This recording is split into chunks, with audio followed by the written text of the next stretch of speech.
Welcome back to another episode of Recreator. So in the previous episode, we had a really cool explanation of how the powers of each of the characters work, how they come into effect, how they are tied to how people perceive them and stuff like that. So you can't just make up a BS power from the author by the author on the fly and be like, oh yeah, this person can actually defeat like 1v1 anyone that they want, right?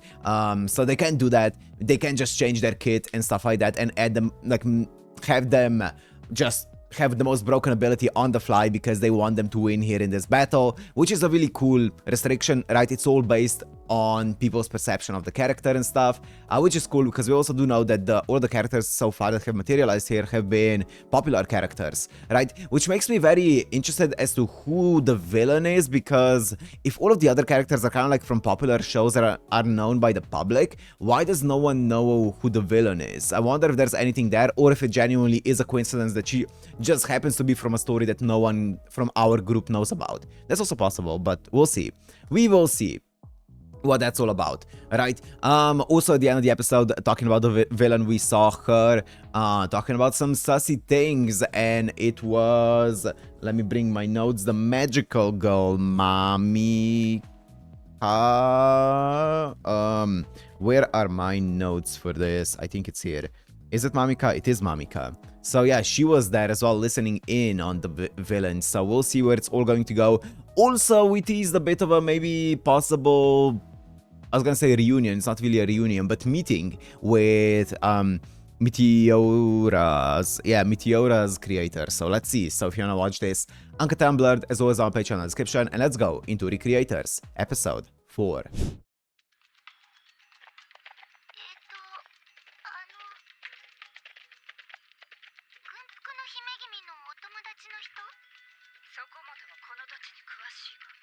Ah. Ogikubo.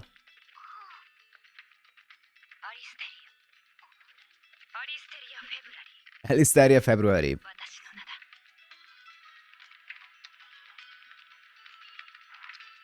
February. Oh, here. Is this the creator?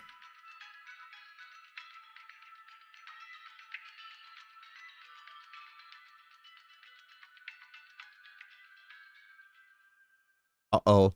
They don't look too happy. They don't look too happy. That's interesting.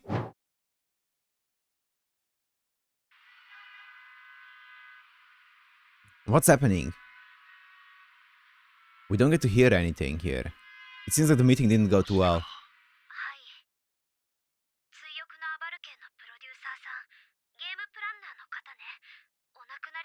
Oh, that's unfortunate. Yeah, that's unfortunate. Oh.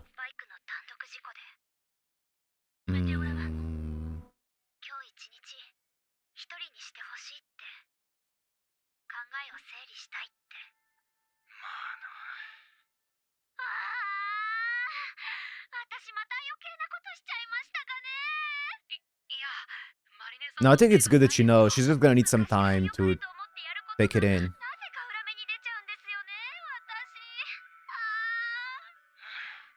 That's unfortunate, man.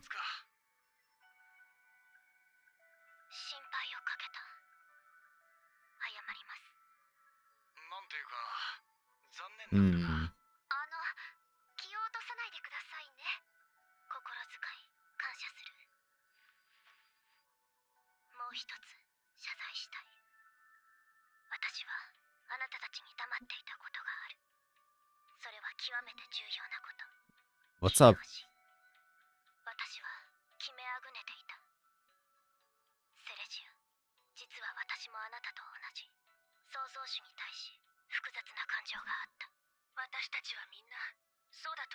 I would imagine.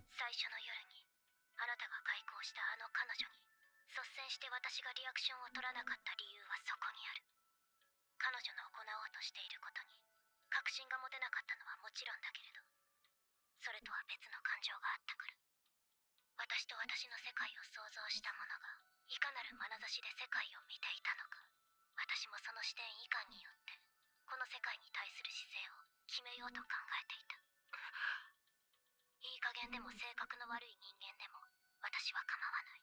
しかし自らの世界に真摯でない者が、もしそのような人間が世界を想像していたのなら、私の世界は殺戮とかりそめの希望だけが彩るかき割りの虚しい世界に出してしまう。もしそうであれば、私はこの世界へ流れ着いたただの異邦人、漂流者として最後の時間まで That makes この世界 sense. が滅びる様を観測しようと考えていた。Yeah, that makes sense. I was just thinking about that. This world to them, it's just a random world that they stumbled upon. They have no attachment to this world, current world, right? Even though we know that this is kind of like the world that gave, that actually made their other fictional worlds possible. To them, from their POV, from the character's POV, their own world is the real world, and this one they have no attachment to, right? Even if logically speaking they know how it happened now, they would still feel no attachment to this world because they've never been here, right? They would only feel attached to their own world. So it would make sense that they would want to prioritize their own world oftentimes over this one, right? Even if logically speaking, as I said, this is the world that made their world possible, the existence of their world possible. 世界が滅びる様って。ちょっと待て。なんだそれ、初耳だぞ。続けて。この世界は法則性を堅持するため、できる限り辻褄を合わせようとする作用がある。辻褄を合わせる。私やセレジアは多分この世界に適合するよう変換された。私たちが二次元的な形態やポリゴン、ドットの塊でなく、ソータ殿たちと同じような姿で現 That's what I was saying! Okay, in episode 2, I think. いわば修復力によるところが大きい。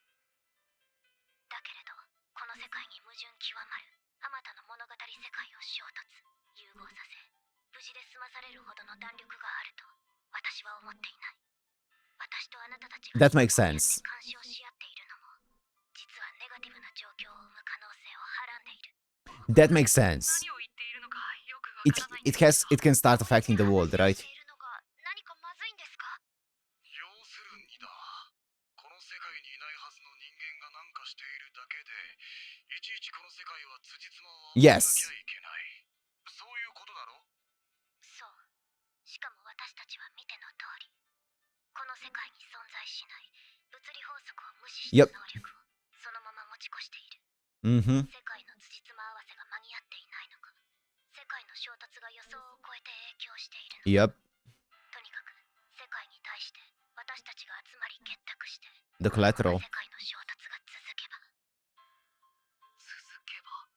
どこかで男性係数は限界を迎え、法則を司る調和機構は決定的な破綻をきたす。 That makes sense. 他 That の世界を生み出す機関となったこの世界もろとも、一度すべてをリセットする瞬間を迎えるのではないか。 it's going to be と reset. 私は考えている。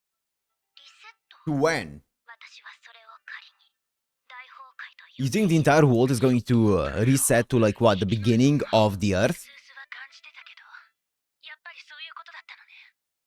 あくまでこれは私の仮説。むやみにあなたを To recalibrate all the laws of physics and stuff? もし本当に And the elasticity of the world? 知らないなら知らないままに破滅を迎えた方が心安らかでいられる。ずいぶん安く見られたものね。その非難は正当。あなたの尊厳を傷つける行為だった。いいわ、許す。今こうやって話してくれてるんだから。それでメテオラさんは結局どうしようと決めたんですか？私は自分の気持ちに決着をつけるため、あることを試した。 You watch your own anime? 私は昨日一晩かけて追憶のアバルケンをプレイした。クリアまで。 Damn! マジで？一晩で解いたんですか？私には無理。自分が出てる作品を見るなんて絶対ごめんよ。 Oh yeah, she's from a game, that's it, not an anime. 知らぬところでギガ化された私を見るのはどうにも重はゆいものだったけど、で、どうだったんだ？ゲームはとても面白かった。だけ？それだけで十分。彼はとても繊細にとても配慮深く世界を作っていた。そこにある多くの者たちの人生を見えないところまで細やかに気配りしているのが感じられた。私は多くの複製されたアバルケンの中で永劫の輪廻を繰り返す。そのゲームを遊ぶ人がいる限り、私は勇者にザル火山の秘宝を伝授し続けるだろう。滅びゆこうとする世界を救うために、永遠に。そして私は考えた。その永劫を知った今、私は私の世界と役割を受け入れられるか。その世界を作ったものを受け入れられるか。胸を張って言う。私は受け入れられる。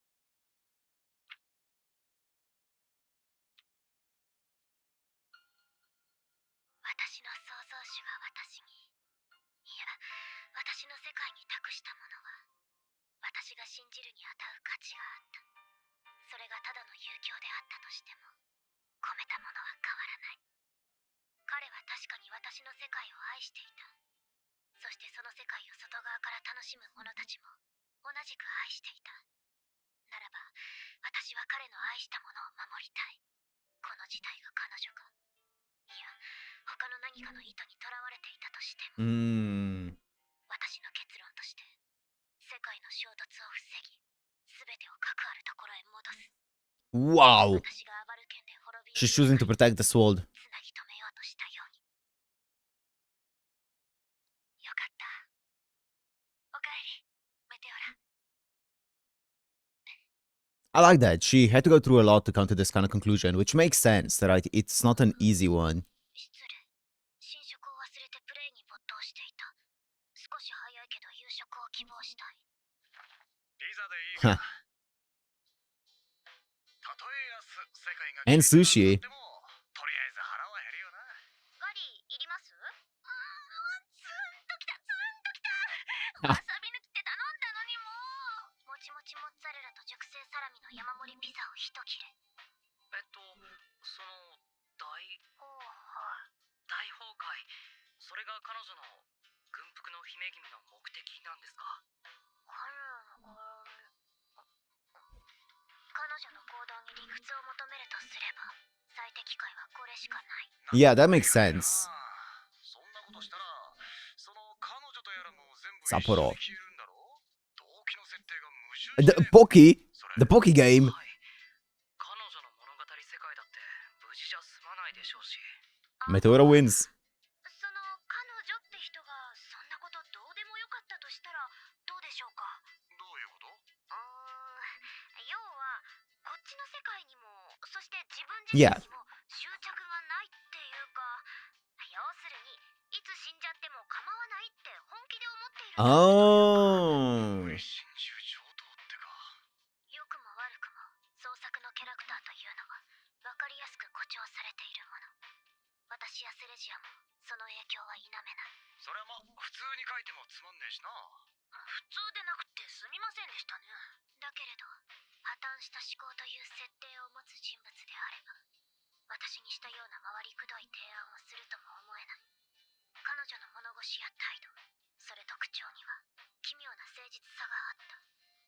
破壊の意志ははっきりしているが、動機がまるでつかめない。とはいえ、動機抜きで破壊を目論むような破滅主義者にも見えない。軍服の姫君の真意はさておき、改めてあなたたちにお願いしたい。 This one makes a lot of あ sense. なたがいてこそ She's making great points. 手段が生まれる。あなたが元の世界へ帰還できるよう全力を尽くす。私があなたの勇者の代わりになれるかどうかはわからないけれど、できることはやるつもりよ。ソータ殿、松原殿、マリネ殿、私は最終的にあなたたち創造主の助けが不可欠になると考えている。この世界と矛盾する能力を持ち、進んで力を使いたがる者が限界すればするだけ The closer we get. きしみは大きくなっていく。加速度的に残された時間は失われていく。お前 Makes ら以 sense. 外の被造物を一人残らず探し出そうってわけか。でもどうやって？あの女が糸を引いているって以外、限界の法則はわからないわ。場所が近ければ被造物特有の雰囲気や気配を感じ取って探り出すこともできるけど、 Oh, you can do that. 後手に回らざるを得ない。重要なのはこの世界を正常に保つため矛盾をこれ以上大きくさせないこと。 そして衝突した世界をもう一度切り離すことが肝 I also wonder if... Wait, traces. I also wonder if they're fighting directly, like the more that they fight, is that going to push the elasticity further and further, like make the cracks more and more visible? I guess so, right? So they should probably avoid fighting as much as possible because their fighting and their abilities go against the normal rules of this world, and that would obviously stretch the elasticity, right? And further push the great disaster closer to us, so, or great destruction closer to us, right? So we should avoid fighting as much as possible, I would suppose. Best case scenario, because that would need to be a fight. Best case scenario, that would just be one big fight and that's it, right? But if we always just fight, I don't know if that is pushing elasticity to its limit though. I don't know if it does advance it, like just fighting. Maybe just by getting into or coming into this world, a new creation coming into this world, maybe that's enough. Just it reads its data, the world kind of gets its data and its attacks, and it pushes the elasticity further, and then whenever they fight, that elasticity is already accounted for those physics, and maybe it doesn't advance it. I'm not sure how exactly it works. So it's gonna depend a lot on whether we need to minimize the fighting or not in this one. It's going to change the plan a lot.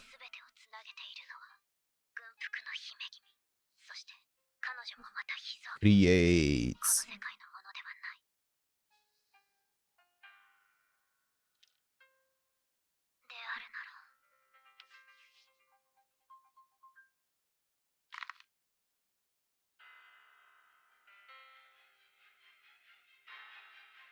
Creator! Yeah. Yeah. He should.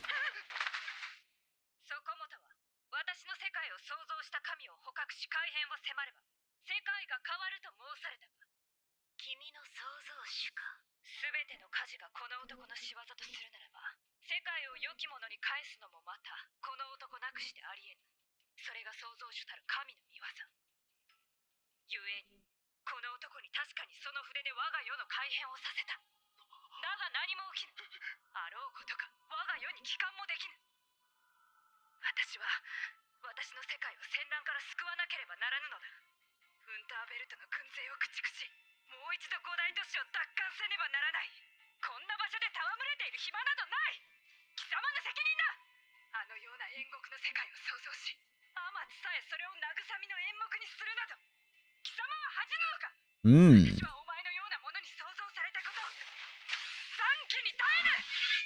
That's so interesting.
さていかがする？うーん。民草の思いを邪魔立てさせるわけにはいかん。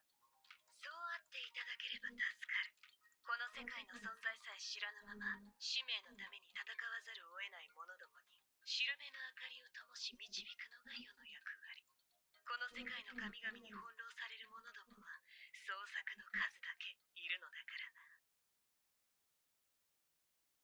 I mean, you can't really blame her, Alisteria. この前のサンシャインで助けてもらったお礼ちゃんと言ってなかったなって。アリステロスさん。アリステリアだ。ごめんなさい、アリストリスさん。 She wants to save her world, right? それでエクスマキナさんは。わざと What? 違います。お腹減ってませんか？こんなの買ってきたんですけど。 It's their collaboration, Curry. なるほど。私たちはやはりあの姫君の言った通り、物語の登場人物なのだな。 Where did you get the money? 見かけたらちょっと嬉しくなって、つい買ってきちゃった。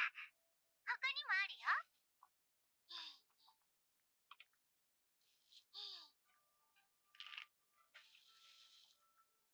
捨てるのか？いらぬなら私がもらうぞ。いいけど。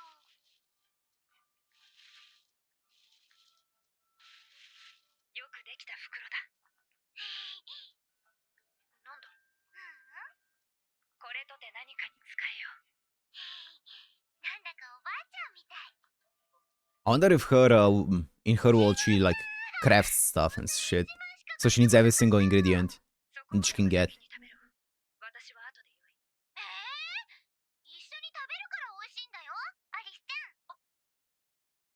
アリスちゃん。いいでしょ？それが一番呼びやすい。はい、アリスちゃん。バカ者！私は子供ではないぞ。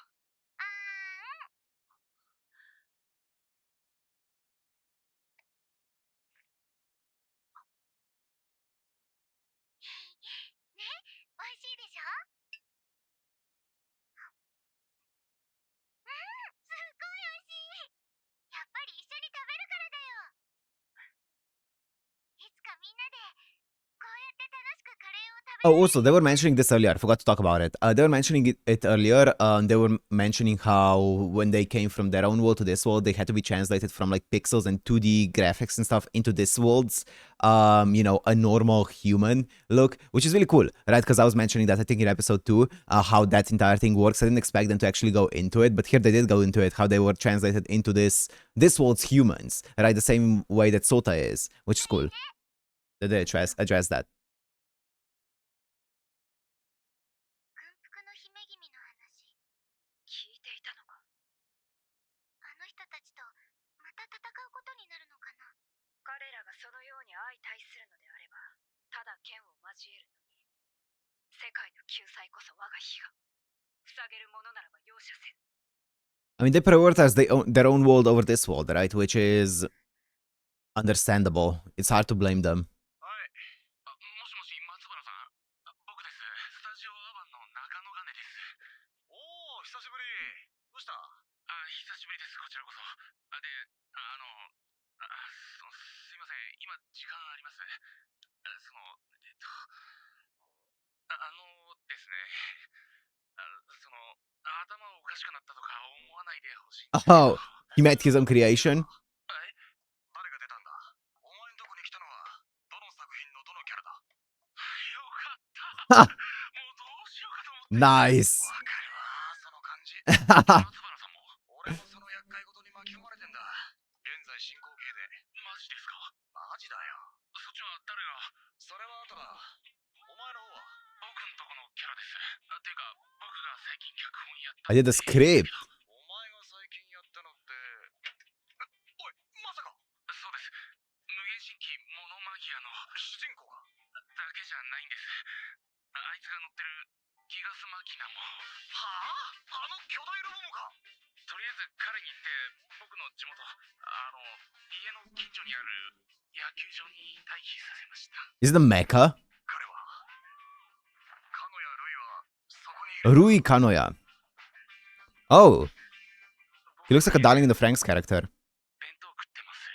Rui... Wait, sorry. What was it? Rui what? Kanoya, yeah.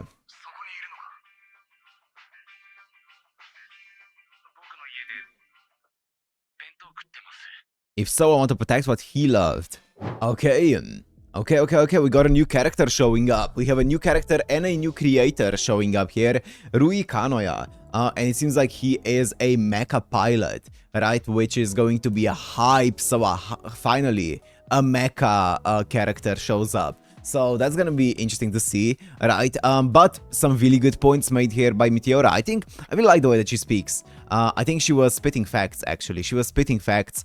And I like the fact that she didn't instantly, you know, just come over to our side and was like, oh yeah, I don't care if I don't care about my world, I'm gonna support this world, right? So I really like that she actually had to think about it a lot, because it would be a tough decision, right? You're basically weighing your own world over this world, and logically speaking, you need to think about it a lot for you to realize what's actually happening here, and for you to be able to put aside those feelings that you might have for your own world, right? To see that it makes more sense to protect this world where your world originates from and stuff like that, right? And even then, it's not about protecting necessarily this world or the other one, because the other world isn't going to get destroyed if this world, well, the other world isn't inherently going to get destroyed because this world gets protected. The other world is just going to continue on existing the way that it does as long as this world exists, right? Which, for some people like Alistaria, she doesn't want her own world to continue going on and existing the way that it is right now. She wants to change it,